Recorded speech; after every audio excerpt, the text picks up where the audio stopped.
तो ये भ्रम हम ना पालें कि हम योग केवल जानते हैं तो ठीक है। और ये भी भ्रम है, जैसे बताया था कि योग केवल रोगियों के लिए है। और भ्रम ये है कि योग केवल साधु सन्यासियों के लिए ही है। और योग केवल फिजिकल लाभ के लिए ही है। ये भ्रम है। योग का लक्ष्य शारीरिक स्तर पर भी स्वस्थ होना है, मानसिक स्तर पर भी और आध्यात्मिक स्तर पर भी। तो यही चीजें फिर जल चिकित्सा के माध्यम से शरीर को डिटॉक्स करते हैं, और प्राणायाम में प्राण वायु चिकित्सा हो जाती है। जब हम उपवास करते हैं तो अग्नि चिकित्सा, जब हम जठराग्नि हमारी तेज हो जाती है तो वो अग्नि हमें हमारे शरीर को डिटॉक्स करने का काम करती है। तो उपवास एक अग्नि चिकित्सा भी है। जब हमारे शरीर में फिर जठराग्नि बढ़ेगी, उपवास में अगर हम अच्छी चीजें खाएंगे तो उनका लाभ तो ज्यादा होता है। यानी उपवास में अगर हम गिलोय पिएं या नीम खाएं तो शरीर में उसको ज़्यादा एब्जॉर्प्शन होगा उसका, और ज़्यादा जल्दी वो शरीर में लगेगी। अपनी आयुर्वेद की औषधियाँ उपवास में ज़्यादा काम करती हैं। उपवास में अगर हम गलत चीज़ खाएंगे तो वो ज़्यादा गरिष्ठ करेगी, ज़्यादा इफेक्ट करेगी। तली भुनी चाय अगर हम उपवास में पीते हैं, खाली पेट अगर हम कोई भी गलत चीज़ लें तो गलत चीज़ क्या होती है? गलत चीज़ सबके लिए, कुछ चीज़ें तो सबके लिए गलत चीज़ होती हैं और कुछ व्यक्ति अनुसार गलत चीज़ होती हैं।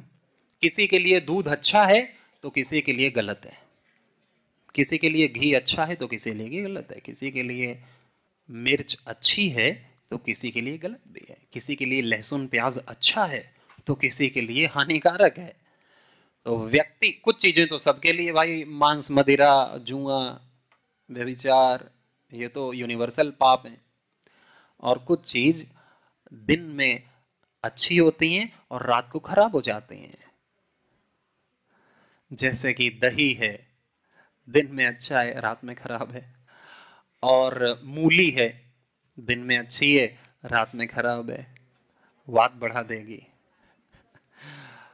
और कुछ चीजें व्यक्ति अनुसार हैं कि वात प्रकृति का व्यक्ति है तो उसके लिए जो चीजें अच्छी हैं तो वो कफ वाले और पित्त वाले के लिए अच्छी नहीं होंगी।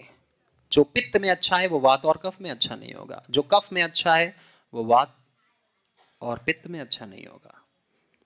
पित्त में अच्छा होता है ठंडी चीजें, शीतल चीजें, लेकिन वो कफ और वात बढ़ा देंगी अगर कफ और वात वाले लेंगे तो पित्त में आहार नहीं लेना चाहिए, ज्यादा तला भुना मिर्च मसाला गरिष्ठ आहार, एसिडिक फूड, चाय बिस्किट मैदा फास्ट फूड।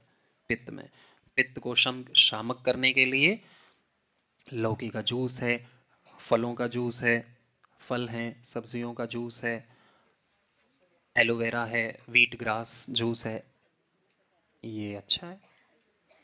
कफ के लिए, कफ के लिए, कफ को निकालना है तो थोड़ी तीखी चीजें लेंगे। मिर्च खाने से ही कफ निकलता है जब हम तीखा खाएंगे, लेकिन अगर वही तीखा अगर पित्त वाले को दे दिया उसके लिए खराब हो जाता है। तो कफ वाले के लिए गर्म चीजें और तीखी चीजें, कड़वी चीजें अच्छी होती हैं। और कफ वाले के लिए क्या अच्छा नहीं होता है? ठंडी चीजें, चिकनी चीजें, फिर वो उसका कफ बढ़ा देंगी।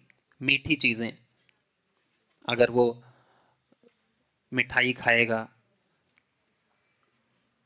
पानी पिएगा, दूध पिएगा, ठंडी चीजें खाएगा तो उसका कफ बढ़ जाएगा।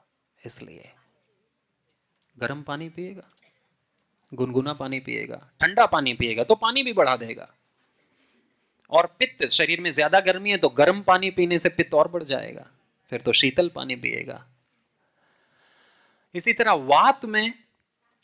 वात में फिर वात बढ़ाने वाली चीजें, चावल है, अरहर की दाल है, ये बढ़ा देगी उसका वात।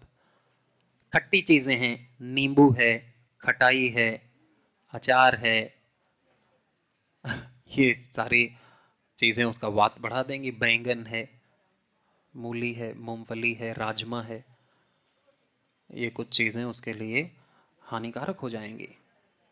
वो तो सोचेगा कि मैंने तो खाना ही खाया है, सब तो खाते हैं, मेरे को तो नहीं बीमार होना चाहिए। छाछ पिएगा, खट्टी दही पिएगा, उसका वात बढ़ जाएगा, उसके शरीर में पेन हावी हो जाएगा, उसको नींद नहीं आएगी रात में, इतना पेन बढ़ जाएगा, पेन किलर खाने पड़ेंगे। सारी चिकित्साएं जो अभी तक लाभ हुआ था, घर जाकर के सब नष्ट हो जाएगा, क्योंकि उसने खाना शुरू कर दिया। उसको परहेज करना चाहिए था जब तक उसके रोग ठीक ना हो जाएं। तो वात में फिर वात नाशक चीजें देते हैं, थोड़ा गर्म चीजें देते हैं, ठंडी चीजें नहीं देते, ठंडी और खट्टी और वात बढ़ाने वाली। हाँ, उड़द की दाल भी नहीं देते हैं, अरहर की दाल भी नहीं देते हैं। हाँ, गोभी भी है। तो ये सारी चीजें वात बढ़ाते हैं। तो वात शामक औषधियां दी जाती हैं, जैसे गिलोय है, एलोवेरा है, हार श्रृंगार है, सहजन है जिसे मोरिंगा कहते हैं, निर्गुंडी है। ये चीजें अच्छी होती हैं, वात शामक होती हैं। लहसुन है, ये भी वात शामक है। लहसुन जो है वात शामक है। लहसुन को रात में भिगो करके ले सकते हैं, तो उसकी गर्मी निकल जाती है। किसी किसी को ज़्यादा गर्म करती है, तो रात में चीज़ों को भिगो देते हैं, तो उसकी प्रकृति चेंज हो जाती है। फिर सुबह उसको देसी गाय के घी में भून करके उसको ले सकते हैं, तो उसकी गंध भी नहीं आती। किसी को गंध के कारण से नहीं खा पाते, थोड़ा भून लो उसको, तो उसकी गंध चली जाएगी। नहीं तो ऐसे भी हम चटनी बना के उसको खा सकते हैं, तो उससे वात शम होता है। हल्दी मेथी सौंठ है, इससे भी वात का शमन होता है। हल्दी मेथी सौंठ को बराबर मात्रा में पीस करके डिब्बे में मिला करके 1 चम्मच हम सुबह शाम ले सकते हैं। नेचुरल रेमेडीज हैं, घरेलू उपचार हैं। मसाज अच्छी होती है, मालिश अच्छी होती है, पीड़ांतक तेल से पीड़ांतक काढ़ा है। तो ऐसे बहुत सारी औषधियाँ भी हैं और घरेलू रेमेडीज भी हैं।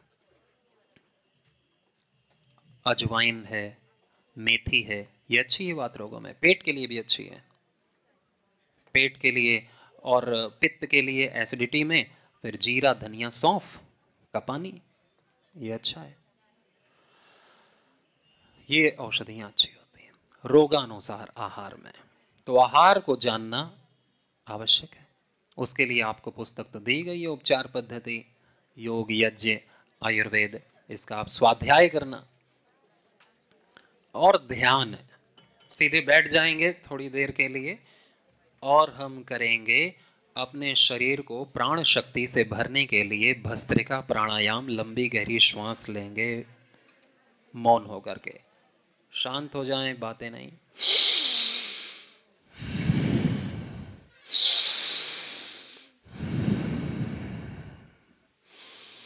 कमर गर्दन सीधी, दोनों हाथ ध्यान मुद्रा में, आंखें बंद करके लंबी गहरी श्वास लीजिए 1 मिनट के लिए। लंबी श्वास लीजिए, धीरे धीरे श्वास लीजिए।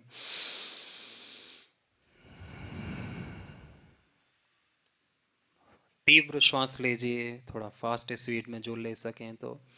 जिनको ब्लड प्रेशर की समस्या नहीं रहती है तो वो तेज श्वासें ले सकते हैं। जिनको कमर दर्द नहीं है, हाई बीपी नहीं है, तो वो तीव्र श्वासें भी ले सकते हैं, यानी फोर्सफुली श्वास खींची छोड़ी।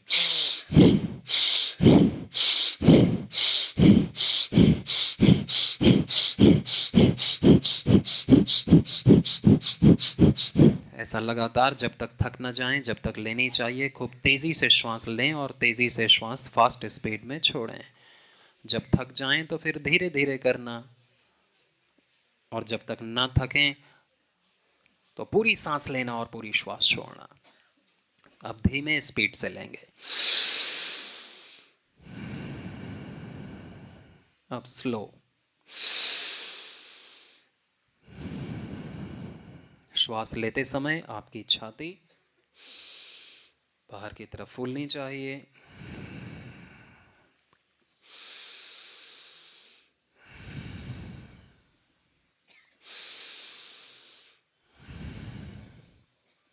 रिलैक्स। तो इससे हमारे शरीर में तुरंत प्राण शक्ति बढ़ जाती है। हम किसी भी अवस्था में कभी भी कर सकते हैं। जब भी हमें दिन में नींद आने लगे, आलस्य आने लगे, डाउन फील होने लगे, तो ऊर्जा और शक्ति और जागृति को लाने के लिए, मन को तुरंत शांत करने के लिए हमें भस्त्रिका कर लेना चाहिए 1-2 मिनट, और मन भी देखिए शांत हो जाता है।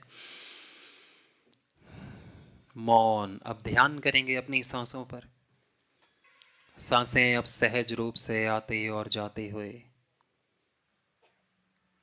और पूरा फोकस, पूरा ध्यान अपनी श्वासों पर।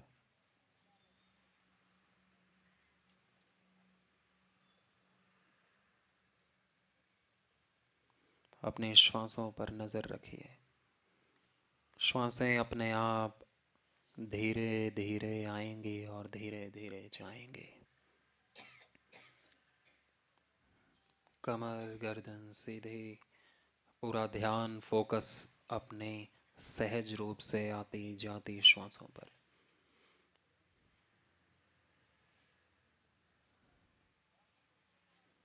भस्त्रिका के बाद ध्यान में आसानी होती है, इसलिए कि फिर नींद नहीं आती जब हम तेज भस्त्रिका कर लेते हैं तो, और विचार भी शांत हो जाते हैं। तो इसलिए प्राणायाम के बाद ध्यान किया जाता है। और जब ध्यान और अच्छे से होता है, जब हम प्राणायाम करके अपने दोनों स्वरों को, दाईं और बाईं नासिका को सम कर लेते हैं, कि दोनों से बराबर मात्रा में श्वास आ और जा रही है।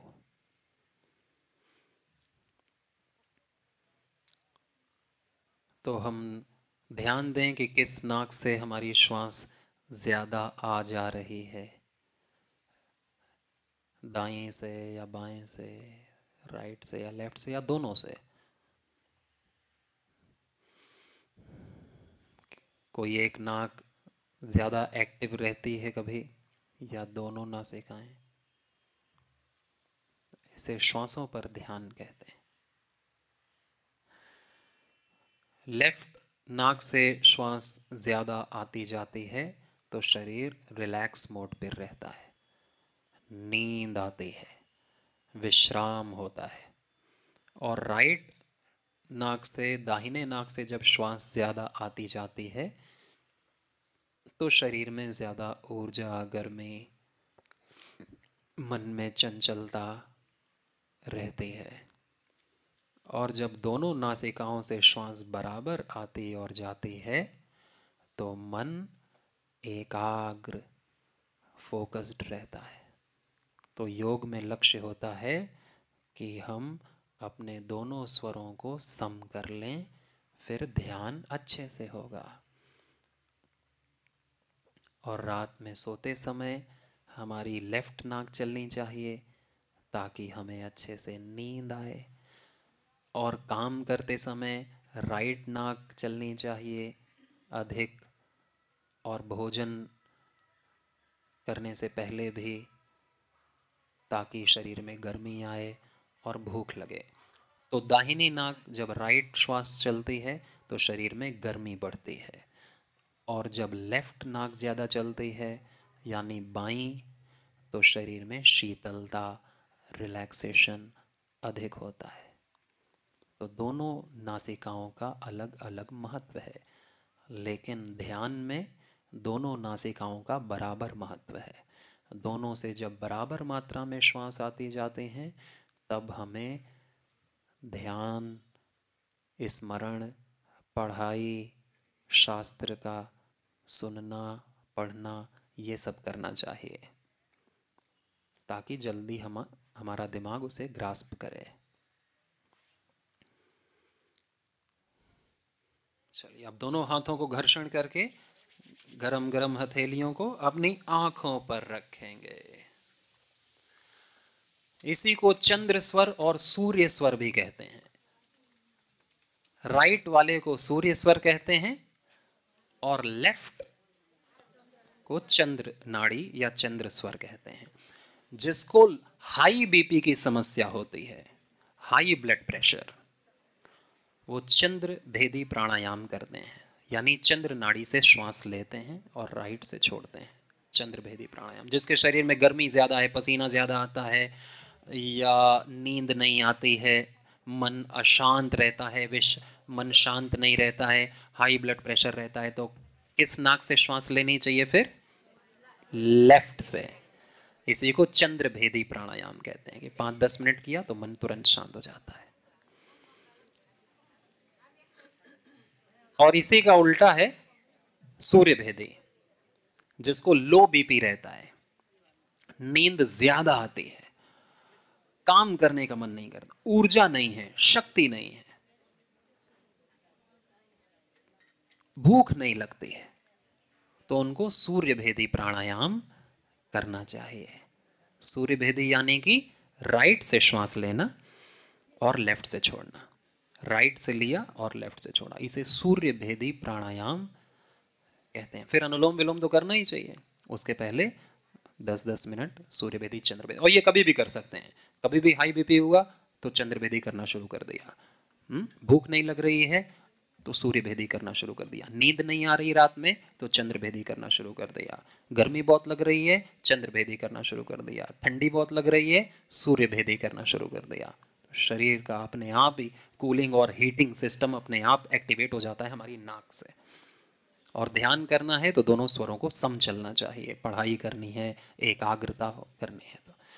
तो ये छोटी छोटी बात आज आप लोगों को बताई हैं, आप इसे अपने जीवन में भी उतारें और दूसरों को भी इन बातों के बारे में ज़रूर बताएं, जिससे आपका पुण्य बढ़ेगा और ये सारी चीज़ें आपको याद भी हो जाएंगी। बहुत सारी शुभकामनाएं, और किसी का कोई प्रश्न हो तो 2-3 प्रश्न पूछ सकते हैं। ओम गुरुजी, जब हम रात में सोते हैं ना, आप बोल रहे थे लेफ्ट चलने पड़ेगा, लेफ्ट की राइट रात में सोते समय? चलेंगी तो दोनों ही, लेकिन अधिक लेफ्ट चलेंगी जी, बाई नासिका, तो उससे शरीर विश्राम में जाता है। ठीक, धन्यवाद। और चलाने का एक तरीका भी होता है, जब हम लेफ्ट करवट लेते हैं तो राइट नॉस्ट्रिल चलने लगती है, और जब हम राइट लेटते हैं तो लेफ्ट, या हम लेफ्ट ऐसे आर्म पेट को दबाते हैं तो राइट नॉस्ट्रिल चलने लगेगी कुछ देर में, या जब हम ऐसे राइट आर्म पेट को दबाएंगे तो लेफ्ट चलेगी, या राइट कान में रुई डाल देंगे तो लेफ्ट, और लेफ्ट में डालेंगे तो राइट। ये चलाने के कुछ तरीके हैं। गुरुजी ओम, कफ का समय कौन सा होता है? कफ का समय तो सुबह सुबह होता है, दिन में पित्त और रात में वात। अनि त्राटक चाहिँ माइग्रेन रोग हुनेले गर्नु हुँदैन भन्छ, हो कि होइन? कर सकता है, क्यों नहीं कर सकता है? ये सुना था मैंने। हाँ, नहीं कर सकता है। और अगर किसी को फोकस त्राटक करते समय ही दर्द बढ़ जाए, फिर उसे नहीं करना चाहिए। मैंने, है ना, सबका केस अलग अलग होता है। मैंने ट्राई किया था। हाँ, फिर मुझे तो वो होने लगा था दर्द। दर्द होने। हाँ, तो फिर नहीं करना है। ओके, ठीक है। ओम गुरुजी, जी माता जी। जब भोक लाग्दैन तब हामीले चाहिँ कुन चाहिँ भेदी प्राणायाम गर्ने? भोक लागेन भने सूर्य भेदी कि चन्द्र भेदी प्राणायाम गर्ने? भूख नहीं लगती है तो सूर्य भेदी, सूर्य भेदी से शरीर में गर्मी आएगी। और भूख नहीं लगे तो अदरक, नींबू, काला नमक चाटना चाहिए, अच्छा रहता है। ओम गुरुदेव, ओम। मेरो घरमा चाहिँ सोराइसिसको समस्या छ। त्यो सोराइसिसमा चाहिँ एलोपेथीको औषधिको युज गर्दाखेरि युज गरिसकेपछि चाहिँ घाममा बस्नु भन्नुहुन्छ होइन, घाममा बसिसकेपछि घाम ताप्दाखेरि चाहिँ झन् त्यो धेरै हुन्छ क्या, त्यो बढ्छ त्यो तापले गर्दाखेरि चाहिँ। तो एलोपैथी छोड़ करके अर्को पनि छ हजुर? हाँ, आयुर्वेद जो सर्वकल्प क्वाथ है, सर्वकल्प का काढ़ा है, जिसमें मकोई, भूमि, आंवला और पुनर्नवा, तो इसका काढ़ा पीते हैं, लीवोग्रेट लीवामृत, वो तो आप अपने चिकित्सालय में से ले करके उसका सेवन करना और वो ठीक हो जाएगा। और कपालभाति पेट के आसन करना, अनुलोम विलोम करना, तीखी चीज़ें, गर्म चीज़ें नहीं लेना है। एलोवेरा, लौकी का जूस, वीट ग्रास अच्छा होता है। यो अर्को छ, अनि यो हामीले आयुर्वेदपट्टि गयौँ, हामी एलोपेथिकले भएन हामीलाई, अनि हामी चाहिँ आयुर्वेदपट्टि जाँदाखेरि चाहिँ यो झाडा गराउने औषधि दिनुभयो, अनि त्यो झाडा गराउने औषधि दिँदा चाहिँ यो लामो समय युज गर्नुहुन्छ कि हुँदैन भन्ने। डायरिया जो है ना, आपकी ये जो पुस्तक आपको दी गई है, इसमें हर रोग का अलग अलग आहार, क्या नहीं खाना है, कौन सी औषधि, कौन सा प्राणायाम, यज्ञ चिकित्सा सब दे रखा है। ठीक है, तो उससे अलग अलग ना पूछ के अगर हम पुस्तक का स्वाध्याय करेंगे, और महाराज जी के वीडियो हर रोग में हैं, इंडिया टीवी के भी, आस्था भी। अगर आप महाराज जी के नाम से लिखोगे ना, लीवर, सोराइसिस, योग, स्वामी रामदेव जी, तो वो पूरा वीडियो आ जाएगा 10 मिनट का। तो वो आपको 2-3 वीडियो देखने और उसी को फॉलो करना है। यस्तो यो अर्को एउटा कुरा पनि, हामीले चाहिँ यो लामो समयसम्म एलोपेथीको औषधि चलायौँ अनि त्यो चलाउँदाखेरि चाहिँ लिभरमा प्रब्लम देखियो क्या देशमा। फेरि अनि हामीले एलोपेथीको औषधि छोडेर आयुर्वेदपट्टि गएछौँ हामी भर्खरै। हाँ, योग ग्राम में ले आना, जहाँ कल गए थे ना, वहाँ का नंबर तो है आपके पास 8954666222। ओम ओम मैया। जो मुंह पे काले दाग आ जाते हैं उसका कुछ औषधि मिलता है पतंजलि में या उपचार कुछ है? इसमें एलोवेरा लगाते हैं और अपना कांति ले पाता है। एलोवेरा से नहीं गया, एलोवेरा से नहीं गया तो कांति सुंदर होना चाहती हूँ ना। मुल्तानी मिट्टी, कच्चा दूध, हल्दी, ऐसे बहुत सारे नुस्खे तो रहते हैं। हाँ, और जल नीति करना, और जल नीति करते हैं, पॉट आता है, और कपालभाति प्राणायाम करना, अनुलोम विलोम, और ग्लो आ जाएगा। स्वामी जी ओम, नमन आपको। मैं 3 साल से डायबिटीज़ की दवा ले रही हूँ। जब मुझको डायबिटीज़ का डायग्नोसिस हुआ 378 तब डॉक्टर ने दवा चलाने के लिए बोल दिया। मैंने भी चला दिया। 500 mg 1000 mg को मैं दवा ले रही हूँ। मैं परहेज में भी रहती हूँ। फिर डायबिटीज तो कम है ना, अभी तो नॉर्मल रेंज में है। मेरे को दवा छोड़ने का है। अब डायरेक्ट दवा छोड़ दूँ तो इसका क्या असर होगा, इसलिए मैं आपसे सलाह मांगती हूँ, क्या करूँ? तो इसके लिए आप अपना 1 महीने तो आधा घंटा सुबह, आधा घंटा शाम को, जो हम कपालभाति के साथ पेट के आसन करते हैं वो करना, और फिर आधे घंटे अनुलोम विलोम करना। पेट के आसन कपालभाति के साथ आधे घंटे, और आधे घंटे अनुलोम विलोम। खीरा, करेटा, टमाटर का जूस पीते हैं। मधुनाशनी, मधुग्रिड, ये औषधि लेते हैं। फिर आपकी 1 महीने बाद इंसुलिन आपकी नॉर्मल हो जाएगी, और फिर आपको कोई भी प्रकार की ये नहीं खानी पड़ेगी। सदाबहार के पत्ते और मेथी अंकुरित करके फायदेमंद होता है।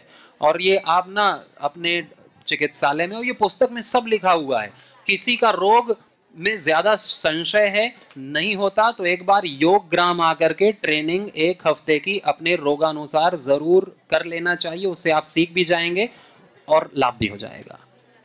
बहुत ही अच्छा एक्सपीरियंस होगा आपका जब आप खुद वो चिकित्साएं लेंगे सुबह से शाम तक। ठीक है, ओम शांति पाठ करते हैं। अब सभी दोनों हाथ जोड़ लेंगे।